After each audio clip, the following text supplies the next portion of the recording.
क्योंकि उनकी बुद्धि में निश्चय बैठा हुआ था कि हम इस सृष्टि के कर्ता धर्ता परमात्मा बाप की शरण में आए हुए, और बाप हमारे ऊपर छत्र छाया मौफिक हमारे ऊपर खड़ा हुआ है, हमारी सुरक्षा कर रहा है।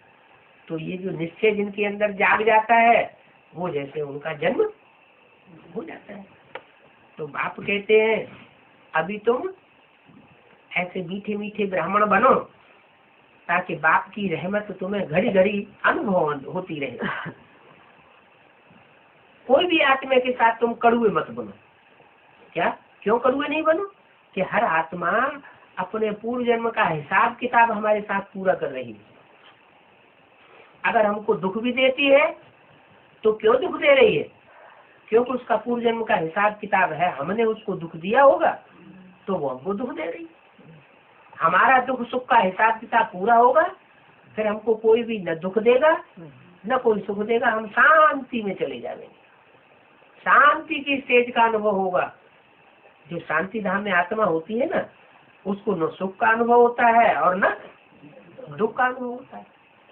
बाप भी कहते हैं तुमको भी ऐसी स्टेज में पहुंचना है ना, अशांत आत्मा हो और न दुखी आत्मा हो। इसलिए क्या कहते हैं, न दुख देना है न दुख लेना है।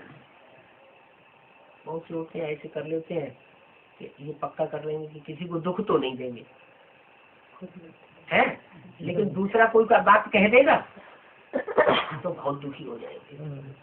हमने इसको दुखी नहीं किया, हमने इसको परेशान नहीं किया, ये हमारे साथ ऐसा व्यवहार क्यों करता है? माने क्यों, क्या, कैसे की क्यों शुरू हो जाती है।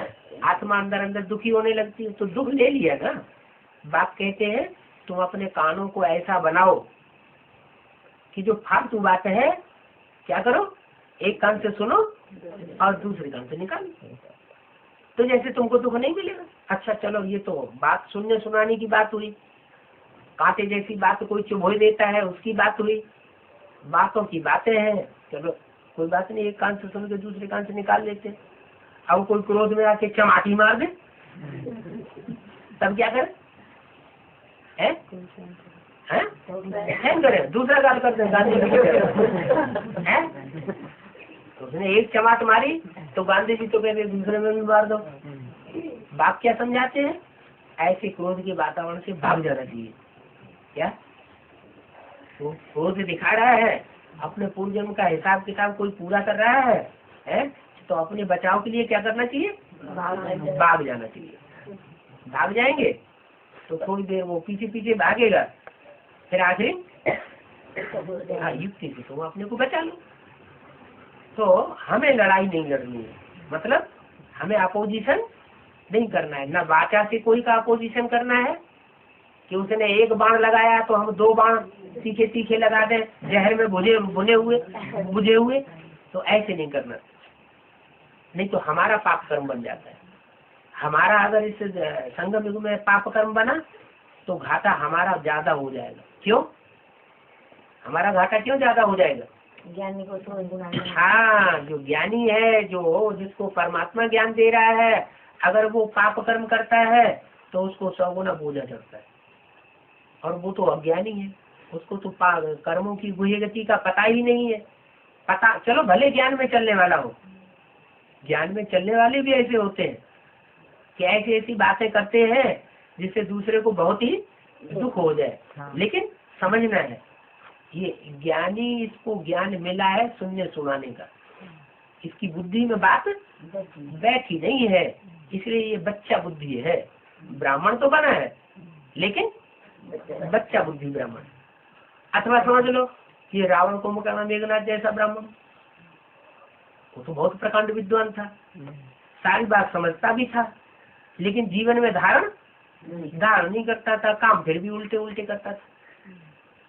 तो बाप कहते हैं कि इस ज्ञान की गहराई को समझना चाहिए और समझ करके उसको धारण भी करना चाहिए। धारण करेंगे तो आगे बढ़ेंगे तो अपनी आत्मा ऐसी स्टेज में स्थिर कर देंगे कि दूसरों को भी अनुभव हो कि हाँ ये कोई ज्ञानी आत्मा है। इसके अंदर ऐसा भाव नहीं है, फिर दूसरे धीरे धीरे समझने भी लगेंगे क्या कि हम ही गलती वाले हैं, इसकी कोई गलती नहीं है। तो समझना समझाना ये भी जरूरी है, और साथ साथ उस समझे हुए को जीवन में धारण करना भी जरूरी। तो ये शंकर के द्वारा ये कार्य होता है संपन्न, कौन सा? समझने और समझाने का। लेकिन जीवन में धारण करने का भी कार्य संपन्न होता है क्या?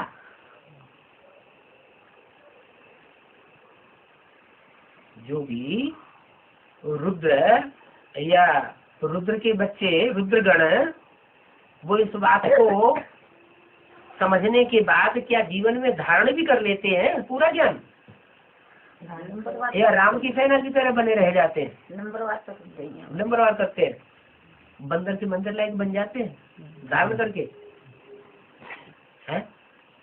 वो जो राम की सेना है, शास्त्र में गाया हुआ है, प्रभु तर उतर, वो कपि तर उतर, प्रभु कपि तर उतर, माने डाल के ऊपर जो है वो प्रभु जी बैठे हुए हैं डाल के नीचे, और वो डाल के ऊपर बैठा हुआ है, वो कथा कर रहे हैं, वो ऊपर से पेशाब कर रहा है बंदर।